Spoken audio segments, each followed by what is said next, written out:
Este é o Motor de Leitura, um podcast que pensa o livro no tempo das redes. Aqui, leitura digital é resistência, experimento e horizonte. Investigamos o que muda quando ler se conecta a algoritmos, dados e desejos. Aperte o play. O futuro da leitura já começou. Olá!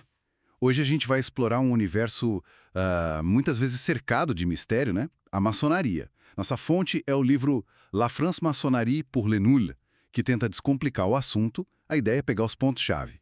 O que é a maçonaria, como se organiza, princípios e, claro, por que tanta curiosidade e polêmica. Para a gente começar, o livro define a maçonaria como uma fraternidade, certo? Uma ordem iniciática com muito simbolismo da construção. E já deixa claro, não é religião nem partido político. Embora a relação aí seja complicada. Exatamente. A origem, tá lá nas guildas de construtores da Idade Média, os chamados maçons operativos. Mas o pulo do gato acontece ali pelo século XVIII, XVII, na Inglaterra. Surge a maçonaria especulativa. Aí que a coisa muda. Começam a aceitar gente que não era construtor e o foco vai para filosofia, moral, desenvolvimento pessoal. A fundação da Grande Loja de Londres, em 1717, é tipo um marco fundamental dessa virada. Entendi. Deixou de ser só um ofício para ser algo mais filosófico, né? É. E como é que essa sociedade funciona hoje? A estrutura? Bom, a unidade básica é a loja. Às vezes chamam de ateliê também. É onde os maçons se encontram. Lá dentro, eles trabalham os 3 graus básicos: aprendiz, companheiro e mestre. Isso vem direto das guildas antigas. Várias lojas formam uma obediência, pode ser uma grande loja ou um grande oriente. Mas olha, é importante, não existe um governo maçônico mundial, tá? Cada obediência manda na sua área. Ah, interessante isso. Explica por que tem tanta variedade, talvez. Exato. E explica também a questão dos ritos. Pois é, a gente sempre ouve falar. Rito escocês, rito francês. O que são exatamente? Os ritos são basicamente conjuntos de cerimônias e de graus que se praticam. O livro detalha os mais conhecidos. O rito escocês antigo e aceito, com 33 graus, é o mais comum no mundo. Tem também o rito francês, que é bem forte lá na França, e outros, claro, tipo o rito de York nos Estados Unidos, ritos egípcios. E uma curiosidade, esse escocês no nome geralmente não tem a ver com a Escócia geográfica, tá?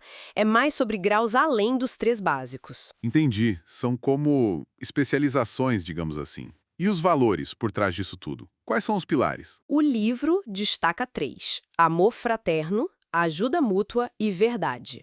A maçonaria valoriza muito a honra, responsabilidade, caridade, E a tolerância, né? pelo menos em teoria. Dentro da loja, a ideia é não ter briga por religião ou política. O foco é na busca pela verdade, no aperfeiçoamento. Usam muito simbolismo para isso. Tipo o esquadro e o compasso? Isso, o esquadro e o compasso, que simbolizam o equilíbrio entre matéria e espírito, razão e sentimento.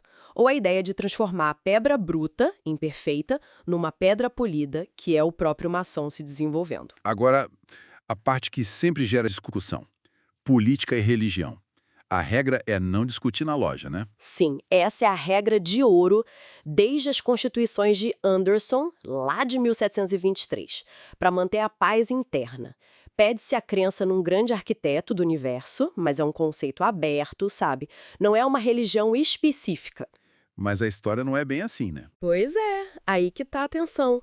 Historicamente, a maçonaria e maçons estiveram super envolvidos em eventos grandes. Revolução Americana, Francesa, a laicização na França. E, por outro lado, sofreram perseguições terríveis. Nazismo, fascismo, comunismo. A Igreja Católica também condenou várias vezes.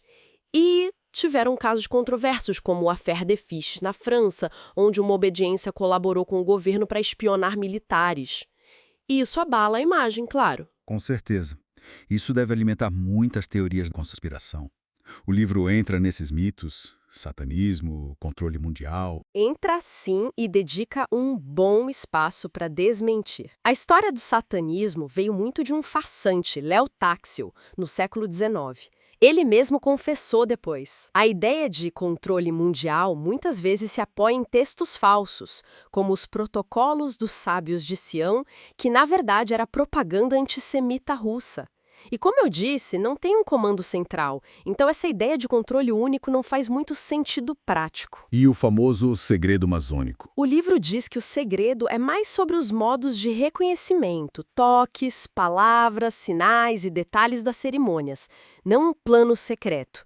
O verdadeiro segredo seria a experiência pessoal, a vivência da iniciação, algo que não dá para contar, só viver. Entendi. Outro ponto sempre debatido. E as mulheres? Ah, sim. Historicamente, as regras originais lá de Anderson excluíam mulheres. Isso levou a criarem lojas de adoção, que eram femininas, mas tuteladas por homens. Depois surgiram obediências mistas, como Le Droit Humain, já em 1893, e obediências só de mulheres, como a Grande Loja Feminina da França, em 1945. Mas ainda hoje existe uma divisão. A maçonaria chamada regular, mais ligada à inglesa, em geral não aceita mulheres. Já a corrente liberal, mais forte na Europa continental e América Latina, costuma aceitar lojas femininas e mistas. É uma questão de interpretação da tradição versus princípios de igualdade. Que complexo. E para quem ficou curioso, como alguém entra para a maçonaria? Geralmente, o processo envolve ser maior de idade, ser considerado livre e de bons costumes, uma expressão antiga para idoneidade moral. A pessoa pode ser convidada por um membro, hoje em dia pode procurar uma obediência e manifestar interesse. Aí passa por umas entrevistas, umas investigações discretas, que eles chamam de enquetes. A loja vota se aceita ou não. Se for aceito, aí sim passa pela cerimônia de iniciação. Ufa. Então, resumindo o que o livro traz, a maçonaria é bem mais complexa do que parece.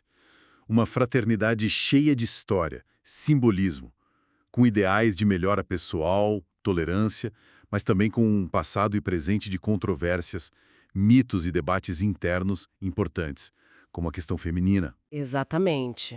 É uma mistura de tradição ritualística com busca por sentido e um jeito bem particular de se relacionar em grupo. E talvez a reflexão final que fica, né?